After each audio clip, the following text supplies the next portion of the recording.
Há várias coisas com as quais eu não me preocuparia se fosse viver apenas 70 anos, mas que me preocupam seriamente com a perspectiva da vida eterna.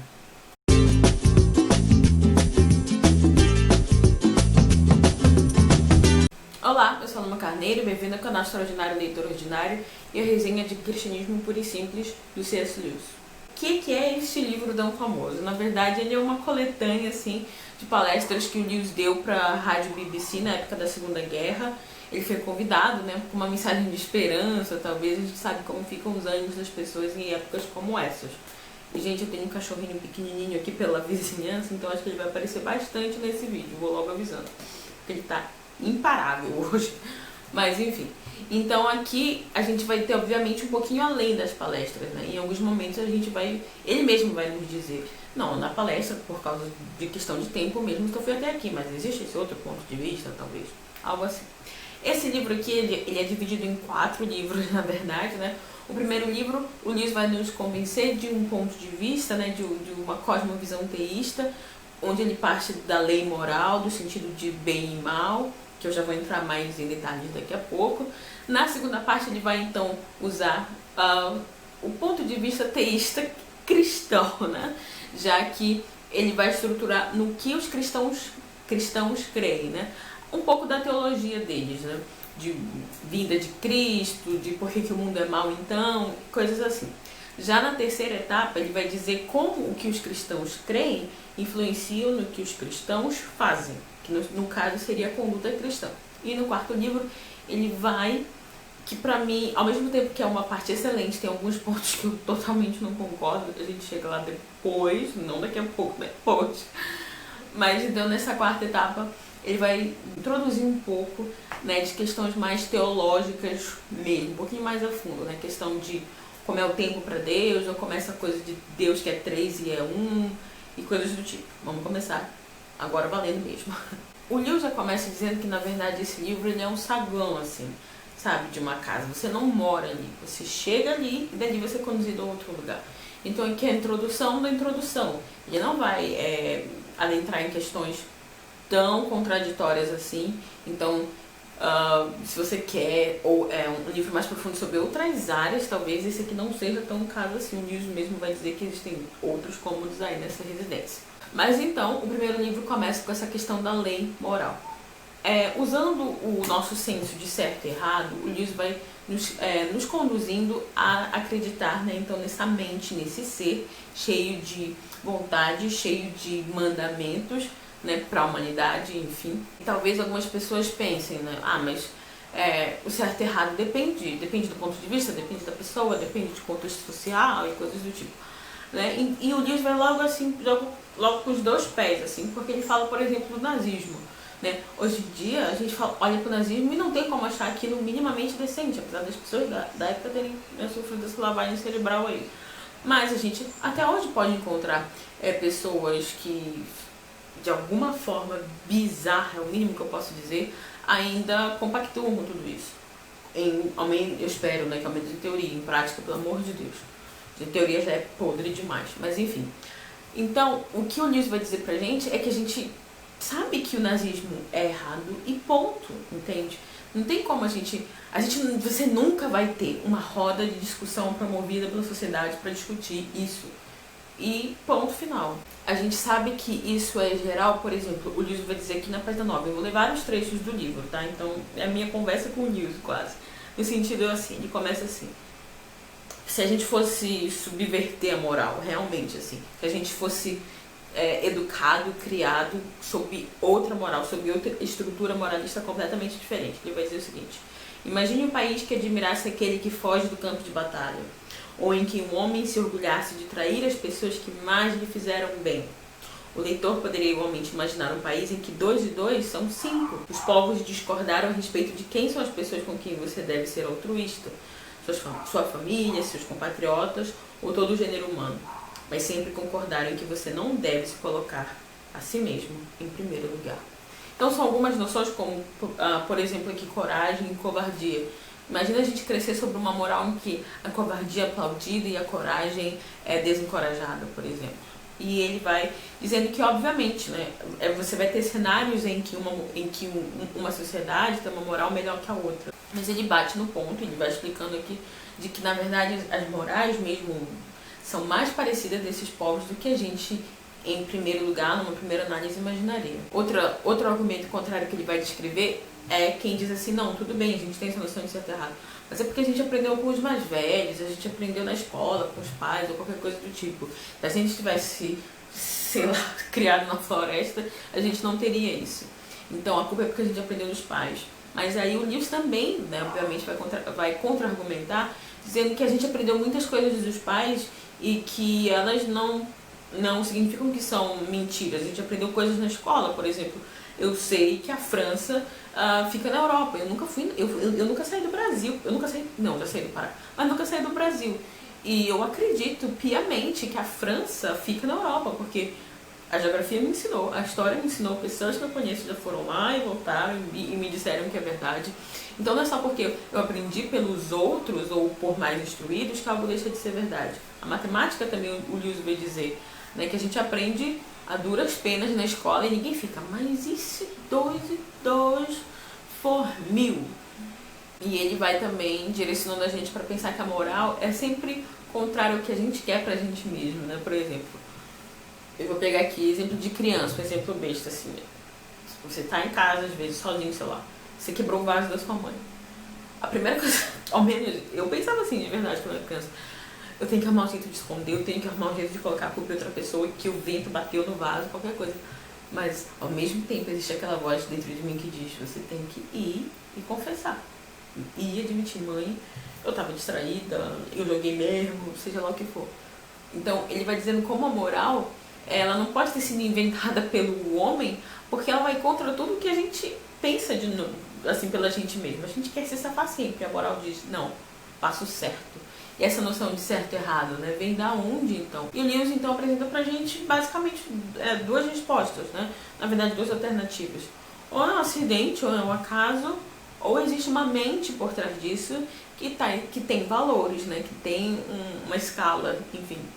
E ele também fala, aqui no livro ele diz que não falou na rádio, né, da força vital, que eu não sei se ainda se tem o mesmo termo, porque eu nunca ouvi falar em força vital, esse termo. Então talvez com o passar dos anos tenha se transformado em uma outra terminologia. Mas que seria uma força, não é nem um acaso e nem um ser, é uma força que tem vontades, ou seja, um ser, entendeu? Essa é a construção que ele faz e que eu resumi aqui de forma ridícula. O livro ele traz outros pontos, assim, ele traz outros detalhes que eu não quero falar de tanta outra coisa que eu fiz o resumo do resumo do resumo, inclusive, eu esqueci de falar isso. Eu já usei esse livro, basicamente quase tudo que eu falei até agora, no livro na resenha de Crime e Castigo. Vou deixar o link aqui em cima e no box de descrição também. E falei um pouco mais no último vídeo aqui do canal de Leituras Cristãs, que foi o resumo das leituras cristãs que eu fiz no primeiro semestre de 2020. Então, indo para a parte 2, como eu falei, em que ele assume já o ponto de vista cristão, né, teísta cristão. Existe um Deus e o Deus é o Deus que você imagina quando você pensa no cristianismo. Então ele vai dizer o seguinte, mas ele começa a parte 2 dizendo assim, mas e as outras religiões? Ok, né?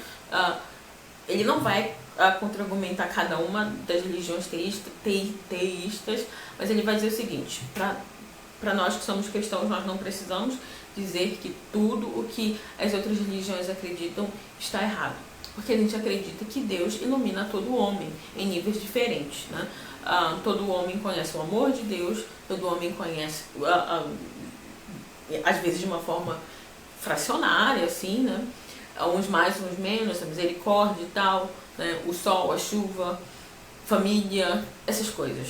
Então o Deus, ele vai dando, né, bênçãos aos homens. Então o que a gente acredita é que todos os homens são iluminados até certo ponto, né? No caso dos que acreditam numa religião, eles são iluminados nesse ponto. Mas é claro que o Lewis vai dizer isso. Aonde o cristianismo proclama a exclusividade, tipo, é assim, salvação é por Cristo Jesus e Cristo Jesus somente, sim, a gente tem que acreditar que só a gente está certo. Então ele continua, né, ramificando um pouco nessa coisa do panteísmo, por exemplo, em que tudo é Deus, o universo é quase Deus, eu sou Deus, e essa coisa de certo e errado é uma questão muito ainda, como é que eu posso dizer, de ignorantes porque tudo é um ponto de vista, e aí o Lewis vai dizer, por exemplo, do câncer. O câncer é uma coisa que não é benéfica para nós humanos, entende? Mas do ponto de vista do próprio câncer, tá tudo maravilhoso ele corroer o sistema de outras pessoas, entende? Então, na verdade, essa coisa de certo e errado é para crianças, é para leigos de todo e qualquer assunto. E aí o Lewis continua, para o cristão, Deus não é a criação, né? Que é o caso, que é o que o panteísmo afirma. Deus é o universo, Deus somos nós, Deus é qualquer coisa. Na verdade, o cristão vai dizer que Deus, ele pode ter sinais dele na criação, como um artista que pinta o quadro. A gente pinta, quer dizer, a gente vê o quadro e a gente consegue identificar, aqui é traços de Monet, aqui é traços de Leonardo da Vinci, que eu acho que são os únicos dois pintores. Não, tem o Van Gogh também. Tarsila do Amaral, olha, eu conheço mais do que eu achava que conhecia. Mas a gente vê traços, mas a gente não diz, essa daqui é a Tarsila do Amaral, está aqui nesse quadro. Existe essa diferença. Ele continua dizendo, então, e se por que há um Deus, seja panteísta, seja cristão, há sofrimento no mundo, né? E aí também, ele sempre vai trabalhando com basicamente duas ideias, né? De novo, é difícil você tratar do assunto e você querer tratar de toda e qualquer interpretação sobre o assunto. Ele vai pegar as duas principais. Então, há uma em que diz que há duas forças iguais, que seria o bem e o mal, e estão duelando, e por isso que esse mundo é assim. E a visão cristã, né? Que tudo começou bem, mas foi ruindo pelo pecado, né? Por Adão e Eva, por comer o fruto proibido, essas coisas todas. Foi-se aberta uma porta para que a corrupção, o orgulho, a gente vai ver o orgulho depois entrasse, e o orgulho devasta qualquer coisa. E o cristão acredita que Cristo já fez algo, né? O cristão vai ter uma esperança, a gente vai ver mais de novo lá na frente, mas a gente já sabe que Cristo fez o que ele... Quer dizer, Deus fez o que ele podia fazer de melhor. Ele enviou Cristo, e eu vou até aqui sair um pouquinho aqui, que muito se crê que a grande batalha vai ser quando Cristo voltar, a segunda vinda de Cristo. Sendo que a primeira batalha já aconteceu, sabe? O dia D é para Cristo vir pegar aqui a sua recompensa. Mas a grande batalha já aconteceu, foi na cruz do Calvário. Ali foi a derrota, né, do diabo. Eu falo sobre isso de novo no livro de Leituras Cristãs, quando eu comento um pouco o Inteligência Humilhada, do Jonas Madureira. Deus deu uma consciência para a gente perceber que existe algo errado. E o Lewis vai também nessa pegada do ateísta dizer, não acredito em Deus porque olha como o mundo está largado às traças. Mas de onde ele tirou essa noção de largado às traças? Por que essa situação aqui é considerada ruim, né? Então, o Lewis vai por um lado onde o ateísmo é uma resposta simplista, porque ele vê todos os sinais, mas ele até tem uma interpretação correta de todos os sinais, mas ele ignora a origem. Ele diz aqui na página 51. Um homem não diz que uma linha é torta se não souber o que é uma linha reta. Com que eu comparava o universo quando o chamava de injusto? Se o espetáculo inteiro era ruim do começo ao fim, como é que eu, fazendo parte dele, podia ter uma reação assim tão violenta? Um homem sente o corpo molhado quando entra na água porque não é um animal aquático. Um peixe não se sente assim. É claro que eu poderia ter desistido da minha ideia de justiça, dizendo que ela não passava de uma ideia particular minha. Se procedesse assim, porém, meu argumento contra Deus também desmoronaria, pois depende da premissa de que o mundo é realmente injusto, e não de que simplesmente não agrada aos meus caprichos pessoais. Assim, no próprio ato de tentar provar que Deus não existe, ou por outra, que a realidade como um todo não tem sentido, vi-me forçado a admitir que uma parte da realidade, a saber, minha ideia de justiça, tem sentido sim. Ou seja, o ateísmo é uma solução simplista. Se o universo inteiro não tivesse sentido, nunca perceberíamos que ele não tem sentido.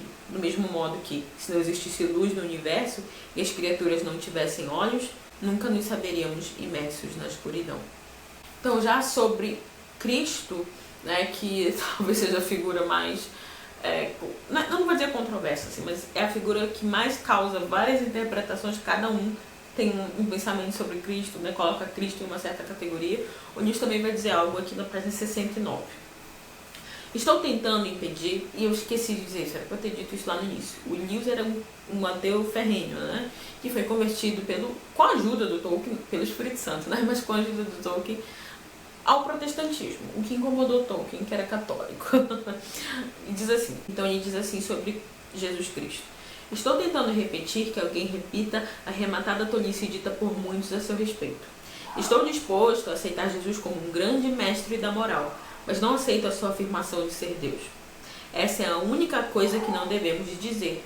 O homem que fosse somente um homem e dissesse as coisas que Jesus disse, não seria um grande mestre. Não seria um grande mestre da moral.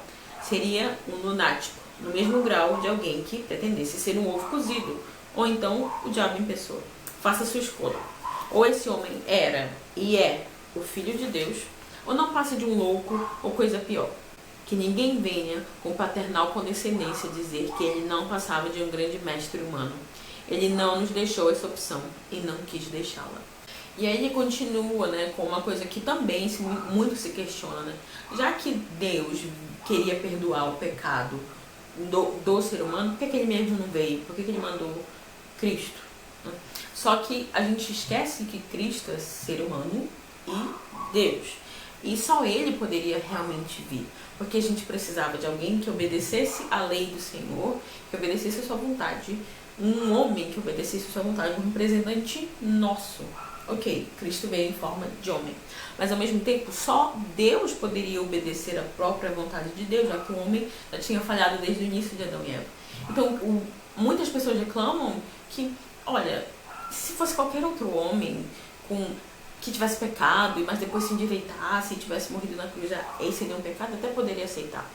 Mas Jesus era Deus e homem, e isso é meio trapassa, né? Então, eu fico sem essa. Na verdade, isso vai dizer pra gente que é a única condição que poderia nos ajudar. É a junção da natureza divina e da natureza humana em Cristo. Essa é a única condição que podia salvar o homem. Não é que foi pego um atalho. Essa era a única direção. Então por que ele veio tão discretamente? Por que ele não veio já com raios e trovões? Ele vai vir com raios e trovões na sua segunda vinda. Na sua primeira, ele está dando uma chance ao homem. Eu falei isso também no vídeo de leituras cristãs, né? Quando o autor entra no palco, quando ele sobe ao palco, é porque a peça acabou. Então, nesse sentido, o que Cristo veio, na verdade, eu tô sempre lendo os evangelhos, né? E é incrível como muitos dizem, eu já ouvi isso de muitos amigos, de muitos conhecidos, então, sério, eu poderia citar nomes aqui, que mais ou menos essa linha. Se Deus queria que a gente acreditasse nele, por que ele não se revelou através de sinais e maravilhas? Por que ele não, no meio do escuro do meu quarto, brilhou? Na verdade, isso mostra a dureza de um coração para aceitar Cristo. E mais, se a gente for ler os evangelhos, Cristo fez grandes sinais e poucos foram salvos através desses grandes sinais. Se a gente for ver a crucificação de Cristo, eu aconselho você a ler Mateus 27, e lá vai dizer tudo o que aconteceu de sobrenatural na morte de Cristo, né? Que olhos humanos viram. Mas a gente não tem nenhum relato de que da crucificação de Cristo ali no ato tenham sido salvos não sei lá quantas almas através disso. Pelo contrário, a grande conversão em massa que a gente teve depois da vinda de Cristo foi quando a palavra foi pregada, não quando Cristo, ao morrer, as trevas cobriram, mortos levantaram do túmulo. A palavra é a palavra. Então, esquece, essa não é a forma que Deus trabalha de forma ordinária. Talvez de forma extraordinária, também não vou colocar Deus numa caixinha. Mas a forma que Deus escolheu se revelar ordinariamente é através da sua palavra. No livro 3, sobre a conduta cristã, ele ainda volta um pouco a falar da moral, no sentido de que ele vai dividir a moral então em 3 grupos, né, em 3 partes. A moral, ela é a minha relação com outro indivíduo, como eu devo agir com outro indivíduo.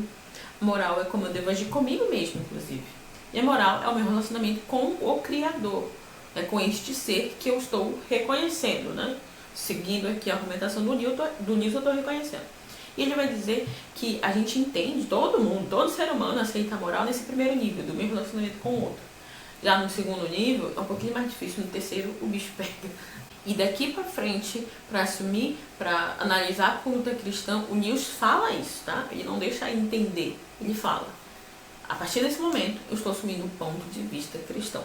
Então, se até agora ele está tentando te convencer, ele te convenceu, beleza. Se ele não te convenceu, talvez aqui você abandone o livro. Então ele vai falar de atitudes, sabe? Do dia a dia do cristão. Ele vai falar de algumas coisas, eu vou só pincelar alguns assuntos aqui que eu achei muito legal. Por exemplo, ele vai falar sobre a moralidade sexual.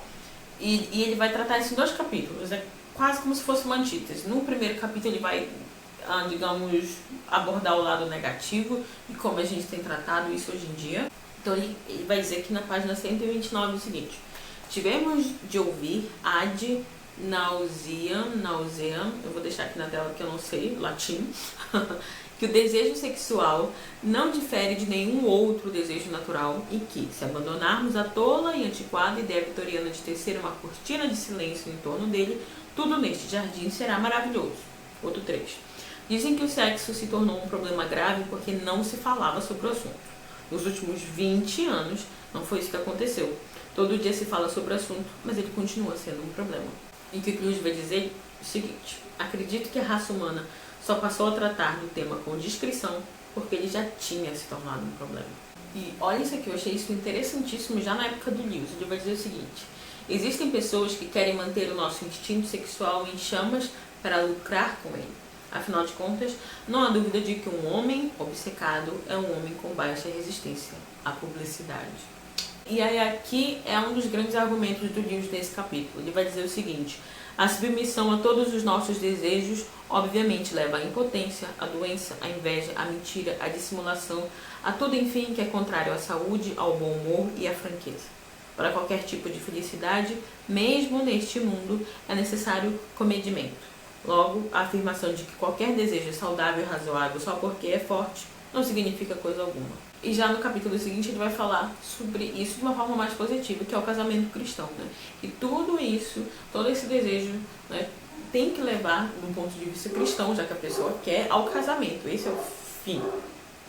Porque ele vai dizer de gente que esfriou aqui, já está ali, esfriou aqui, já está ali. Mesmo, por exemplo, se casa ali, está jurando, sei lá, diante de quem as coisas que fala, mas da feita que esfriou, é outro compromisso, é outro relacionamento.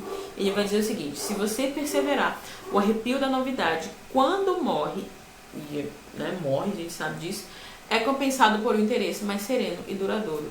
E ele vai dizer aqui de, por exemplo, quem começa a aprender piano, sei lá, por exemplo, eu posso adequar isso para aprender inglês. No início você aprende 100 palavras novas por aula, e beleza, e você, uau, inglês é assim, fácil.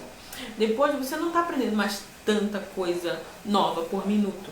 Dá aquela esfriada, porque às vezes você fica assim, eu acho que não estou entendendo nada, tipo, não estou aprendendo mais nada, tipo, mas ao mesmo tempo, se eu for ler, sei lá, um clássico inglês antigo, eu não vou conseguir entender.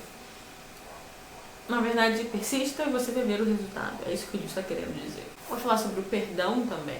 E é engraçado, né? Porque temos que perdoar os outros para sermos perdoados. A gente sabe disso, está na oração do Pai Nosso. Mas geralmente as pessoas, né, quando a gente quer exercitar o perdão, elas começam logo, e o livro vai falar aqui com a Gestapo, temos que perdoar Osama Bin Laden por ter derrubado as Torres Gêmeas. Ok, e num certo sentido a gente vai ver mais lá na frente. Ok, mas comece com algo mais simples. Sempre é assim. E o Nilson vai dizer, a gente está se perdoando o tempo todo. A gente pode ter feito a maior atrocidade, a gente está se perdoando. Né? Querendo relativizar as coisas. Por que a gente faz isso? Na verdade, o que acontece é o inverso. Não é por considerar-me agradável que amo a mim mesmo. É meu amor próprio que faz com que eu me considere agradável. Analogamente, portanto, amar meus inimigos não é o mesmo que considerá-los boas pessoas. Né? E como essa coisa do amor e do perdão, elas estão bem ligadas. Então, nesse caso, no sentido de perdoar o outro, mas o que ele fez é imperdoável. Quantas coisas que eu fiz é imperdoável e eu tenho uma boa palavra para mim mesma. Página 156. Vamos dar um passo além. Será que amar o inimigo quer dizer que não devemos puni-lo? Não, de maneira alguma. O amor que sinto por mim não me exime do dever de me submeter à punição, nem mesmo à morte. Se você cometesse um assassinato, a coisa correta a fazer, segundo o cristianismo, seria entregar-se à polícia para ser enforcado. Eu não sei se era a lei da época, enfim. ficou. Mas o Lewis aqui no capítulo 8 vai dizer uma coisa incrível, no capítulo 8 já da terceira parte, né, do terceiro livro. Que a gente está lendo aquele capítulo que fala sobre a moralidade sexual, e ele fala coisas que você acha que essa é a maior luta do cristão, de qualquer pessoa. Capítulo 8 ele vai dizer que a verdadeira luta do cristão é onde assim, a batalha, sabe, tá rolando solta, é contra o orgulho. Porque o orgulho é o centro da moral cristã. É do orgulho que vem todos os outros pecados. O diabo pecou por orgulho. Ele introduziu toda a ruína do mundo através do orgulho de fazer Eva querer ser igual a Deus. E assim, não, Eva, que isso? Ele fez todo esse jardim aqui e não vai tirar aquela parte ali? Não, isso não pode ficar assim. Come lá. Quer dizer, é daí que vem toda a gama de males. Porque, né, o orgulho ele entra em cena quando você não se contenta mais com só o que você tem. Às vezes, né, você quer ter mais que o outro, ser mais que o outro, porque é a sua imagem, é o quanto as pessoas vão gostar de você, o quanto você vai ser respeitado, o quanto você vai ser querido. Ele vai dizer o seguinte: os outros vícios podem, às vezes, até mesmo congregar as pessoas. Pode haver uma boa camaradagem, risos e piadas entre gente bêbada ou entre devassos. O orgulho, porém, sempre significa inimizade. É a inimizade. E não só a inimizade entre os homens, mas também entre o homem e Deus. E ele também fala uma coisa muito importante, que é o fato de que, através do orgulho, é possível você acabar com outros pecados. Por exemplo, eu vou criar algum aqui. Digamos que você é uma pessoa muito fofoqueira. Beleza. Entrou aqui, sai aqui, não sai aqui, sai aqui. E de repente, isso pega mal. Óbvio que pega mal. Não conta pra fulana. Ah, não, chegou a fulana. E você para de fofocar, não porque você entende que aquilo é errado, não porque você entende que você não está agradando a Deus. Você para de fofocar porque olha o que as pessoas estão falando de mim. Então você vence o pecado com outro pecado. E o Lewis diz, o diabo tá rindo com isso. Sobre a caridade aqui, é algo que eu penso, ok? Ele vai falar que a caridade meio que foi transformada no significado dela para aquela pessoa que dá esmolas, né? Ajuda financeiramente. Sendo que ele fala que caridade é o amor cristão. E ele vai dizer, o amor cristão não é sentimento. Essa frase é comum hoje em dia, né? O amor não é sentimento, amor é ação. Amor não é sentimento, amor é movimento. Eu acredito que é tudo, entende? Você, ok, faz as coisas, mas imagine, se amor fosse só ação, ou fosse só movimento, digamos que eu sei que eu posso, sei lá, varrer uma casa para minha mãe. Que é uma demonstração de amor, é ação, é movimento. Mas imagina que eu vá olhando pra ela assim, ou com raiva no coração. Isso é um sentimento. Então, é uns dois. Eu acho que essa parte foi bem errada, eu acho. E essas frases que estão na moda também são bem erradas. Minha humilde opinião. Ele fala da esperança do cristão. A esperança do cristão não tá nessa vida, mas pensar na vida eterna faz com que a gente haja nessa vida. Os maiores cristãos que fizeram coisas aqui nesse planeta foram os que mais pensaram na vida que está por vir. E o Leonard Ravenhill também tem uma frase que se junta um pouco com essa, que é: você nunca pode pensar demais no paraíso. Não dá, sabe? Você vai chegar no céu e Deus vai dizer assim: olha, você exagerou um pouquinho, não precisava pensar tanto assim também. E ele vai dizer como essa esperança faz com que a gente crie contentamento, né? Ou que o contentamento seja criado na gente, né? Que o cristão, ele tem a meta de ficar satisfeito onde Deus o colocar. E que o mundo sente falta disso em várias situações, várias fases da vida. Essa falta de algo, né? E o Lewis vai dizer, às vezes, na verdade, você tem 3 vias, né? Você tem a via do tolo, que diz assim, a culpa é dos outros. De novo, no casamento, se esfriou, a culpa é dela, que, sei lá, não colaborou para que a gente tivesse aquela chama inicial. Aí você pulou para um outro relacionamento que tá, ó, beleza. Passa um ano, você não tô me sentindo mais completo. Ou coisas assim. A segunda via é dizer, a vida é assim mesmo, sabe? Tipo, é isso aqui, que é um pouco aquela coisa que pais e filhos, né? Ah, você tem aí os seus ídolos adolescentes, mas quando você tiver a minha idade, você já esqueceu tudo, você já tá desencorajado, desmotivado. A caiu a real. E tem a via cristã, que é uma das frases mais famosas, né, do livro, que é o seguinte: a via cristã.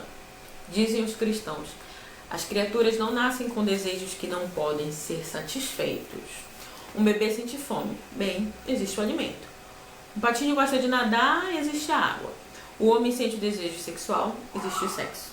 Se descubro em mim mesmo um desejo que nenhuma experiência deste mundo pode satisfazer, a explicação mais provável é que fui criado para um outro mundo. Se nenhum dos prazeres terrenos satisfaz esse desejo, isso não prova que o universo é uma tremenda enganação. Provavelmente, esses prazeres não existem para satisfazer esse desejo, mas só para despertá-lo e sugerir a verdadeira satisfação.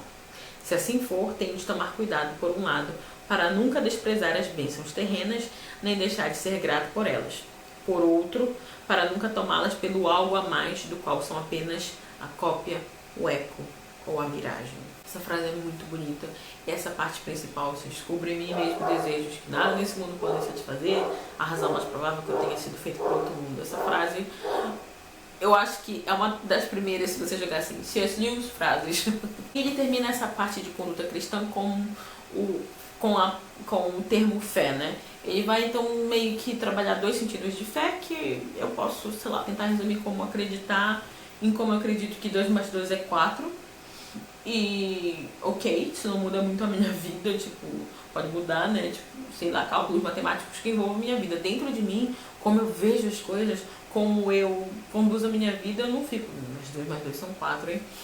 E no outro sentido, fé é quando você acredita com o coração, alma, mente, entendimento. Você envolve a sua vida nisso. E já no último, eu tô fazendo um resumão desse livro aqui, tá? Resumão. E na última parte do livro, então, que eu falei que é a parte um pouco mais de teologia, é a parte onde eu mais discordo do Lewis em algumas coisas. Até aqui já me incomodava um pouco essa coisa do livre-arbítrio. Não, porque o livre-arbítrio, você pode negar a Deus, Deus não pode fazer se você decidir. É uma coisa, um papo meio assim, que pra mim, livre-arbítrio só um homem experimentou. Porque livre-arbítrio pra mim é a capacidade do homem de fazer o bem, quer dizer, a capacidade e a escolha, né, do homem de querer fazer o bem ou o mal. Eu acredito que a humanidade caída, ela só vira para um lado na estrada. Porque Davi diz: as nossas melhores obras são trapos de imundícia diante de Deus. Então, a gente não sabe fazer o bem, a gente não pode fazer o bem em um certo sentido, o bem absoluto, né? Então eu acredito que toda a vontade do homem está corrompida. Eu acredito que só um homem teve essa escolha de realmente escolher o bem ou o mal, que foi Adão. E o que Adão escolheu? Ou Eva, enfim, o mal. Então essa coisa de livre-arbítrio me incomodou um pouco. Mas algumas coisas aqui nessa parte também me incomodaram. Então vamos lá. Nesse último livro ele fala sobre a diferença entre criar e gerar. Como nós, filhos de Deus humanos, somos criados. Nós não nascemos filhos de Deus, nós nascemos filhos da ira. Acho que isso está em Efésios 2, se eu não me engano. Nós somos filhos da ira. Essa é a nossa condição inicial. Então, esse se transformar em filho de Deus, nós somos filhos de Deus por adoção. Nascemos criaturas, depois, se Cristo nos alcançamos, somos filhos de Deus. Mas nunca por geração, como Cristo é. Por isso que Cristo é Deus. Sendo filho de Deus, ele tem a mesma natureza. Então, por isso, eles têm a mesma natureza, eles têm a mesma essência. Então, Cristo é Deus, no sentido que também é filho, né? Filho do Deus Pai. Então, ele é o filho gerado. E agora eu já não vou lembrar a confissão, o catecismo de Westminster, sei lá que pergunta que fala sobre isso, fala que Cristo é o filho eternamente gerado. Apesar de ele ser gerado, não houve... A gente pensa gerado, ok, então houve um momento em que ele não existiu. Na verdade, ele é gerado e ele sempre existiu. Não houve um momento, nunca, tempo, além tempo, fora de tempo, em que Cristo não tenha existido. Ele continua dizendo como é que Deus é 3 e Deus é 1. E isso, de novo, eu vou socorrer e pedir ajuda, né, ao Jonas Madureira, quando ele diz que isso não é contra a razão, isso é além da razão. A razão humana vai até aqui e essa explicação, de forma bonitinha, não deixar dúvidas, eu não posso te dar. O que eu posso te dar é que são 3, mas são 1. Mas ainda assim, Deus não é o Pai não é o Filho não é o Pai. O Pai não é o Espírito Santo O Filho não é o Espírito Santo não é o Pai e não é o Filho. São 3 pessoas diferentes e é um Deus. Algo que me incomodou ao longo de todo o livro, aí depois eu tentei fazer as pazes, acho que fiz depois, é o fato de que o Lewis, por explicar o cristianismo, ele tenta o tempo todo te trazer exemplos da vida cotidiana, o tempo inteiro. Só que exemplos são exemplos até a página 2. Então, ao mesmo tempo que ele pega um exemplo que você diz, uau, legal, mas é um exemplo com limitações, ele vai dizer assim, mas é claro que esse exemplo só vai até aqui, porque o cristianismo é assim, assim, assado. Ou então ele vai dizer o seguinte, bom, se você não concorda muito, em alguns pontos ele vai dizer assim, com essa minha metáfora, tudo bem, não é essencial, escolhe uma que melhor lhe agradar. E fica um pouco apelativo, na minha opinião, né? Porque é como se, ok, o cristianismo é uma religião racional, mas eu tô falando assim no sentido de, você não ganha alguém só pela razão. Isso me incomodou um pouco às vezes. Essa minha terceira leitura e só dessa vez me incomodou. O fato de que o tempo todo parece que ele está dizendo, não, mas olha, é sério, tipo, sabe, tem esse exemplo aqui que é igualzinho. Tá, não é tão igualzinho assim, mas, sabe, ficou um pouco apelativo. Mas depois eu percebi que é isso, né?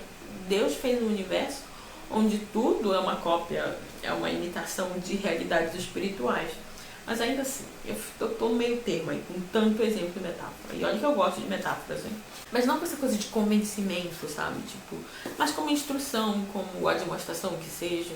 Agora, uma coisa que me incomodou tremendamente, mais do que o livre-arbítrio, é quando ele vai falar dessa noção de tempo. Eu acredito num Deus soberano. Não só soberano porque ele pode fazer todas as coisas. Eu acredito num Deus onisciente e sabe todas as coisas. Mas o Lewis acredita nessa onisciência de uma forma um pouco diferente. Aqui na página 227 ele vai dizer o seguinte: suponha, no entanto, que Deus esteja fora e acima da linha de tempo. Nesse caso, isso que chamamos amanhã é visível para ele da mesma forma que o que chamamos hoje. Todos os dias são agora aos olhos de Deus. Ele não se lembra de que ontem você fez isso e aquilo, simplesmente vê você fazer essas coisas. Porque, embora você tenha perdido para sempre o dia de ontem, ele não perdeu. Ele não... Agora essa parte aqui foi... Lewis, não, corta isso do livro. Ele não antevê você fazendo isto e aquilo amanhã. Simplesmente vê você fazendo essas coisas. Pois, embora amanhã ainda não exista para você, já existe para Deus. Continuando. Num certo sentido, ele não conhece nossas ações até que elas tenham acontecido. No entanto, o momento em que elas acontecem já é agora para ele. Essa ideia aí, justamente o que eu falei. Essa ideia me ajudou muito. Se ela não ajudar você, deixa de lado. Ela é uma ideia cristã, ele coloca entre aspas, cristã, na medida em que grandes sábios cristãos a sustentaram e que nela não há nada de contrário ao cristianismo. Eu acho que há muita coisa de contrário ao cristianismo. E aí eu poderia até fazer, né, ir por outro ramo aqui para explicar o porquê que Deus não está vendo as coisas acontecerem, por isso ele sabe. Ele sabe e pronto. Quando acontecer, aconteceu. Entendeu? Essa coisa de o tempo inteiro ser presente diante de Deus, no sentido de que não, eu ainda tenho 3 anos e estou mamando. Não. Até porque, tipo, quando Cristo voltar, sabe, é muito louco. E também uma última coisa que me incomodou tremendamente nessa parte é quando ele diz assim, eu vou deixar o Liu em suas próprias palavras. Nesse negócio das disciplinas espirituais, né? Oração, leitura da palavra, na nossa disciplina, que a gente tem que levar isso com seriedade, essas coisas todas. E ele vai dizer sobre o Pai Nosso, ele vai dizer o seguinte: as suas primeiras palavras são justamente essas. Pai Nosso. Você percebe por acaso o que elas significam? Significam, na verdade, que você se põe na posição de um filho de Deus. Sem minhas palavras, é como se você se fantasiasse de Cristo. Você finge, porque é evidente que no momento em que se dá conta do significado das palavras, você percebe que não é um filho de Deus, não é um ser como o filho de Deus, cuja vontade e cujos interesses estavam em uníssono com os do Pai. Bom, eu acredito que esse negócio de fingir que é filho de Deus, sabe, tipo, faz de conta que depois só é real, não existe. Deus em nenhum momento recomenda isso, e aqueles que se aproximam dele, chamando-os de Pai, né, 2 opções. Ou você chama erradamente, porque ele não é o seu pai, ou ele é já seu pai, por isso você pode chamá-lo, entendeu? Então, gente, essa parte do livro teólogo, enquanto apologeta, tá maravilha, assim, tipo, tem quase nada a dizer. Mas essa coisa do teólogo de Helios realmente não ao menos nesse livro aqui não bateu, né? Pra mim também, da forma como eu penso, deixar isso claro. Ele vai, então, caminhar para o final, e eu também estou caminhando para o final do livro, né? Sobre se tudo isso é real, se tudo isso que a gente está conversando aqui é real, por que tem cristão que perde, né, para pessoas ateístas, para pessoas agnósticas, para pessoas de outras religiões? Se tudo isso aqui é verdade, então o cristão tinha que ser perfeito, né? Mas a gente vai ser perfeito, a gente já é o já e o ainda não, né? A gente já é perfeito, a obra de Cristo está consumada, mas a gente ainda não é, a gente está aqui.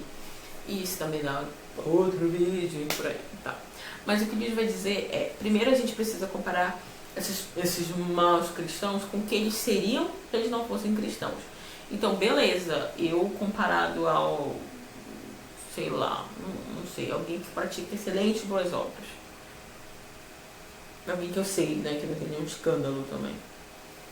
Enfim, pense no João aí que faz tudo direitinho, eu que sou cristã aqui, tô batalhando, tenho pecados abertos aí, tudo e tal, e você compara o João que faz tudo certinho comigo, não, que é cristã, não, prefiro com o Joãozinho.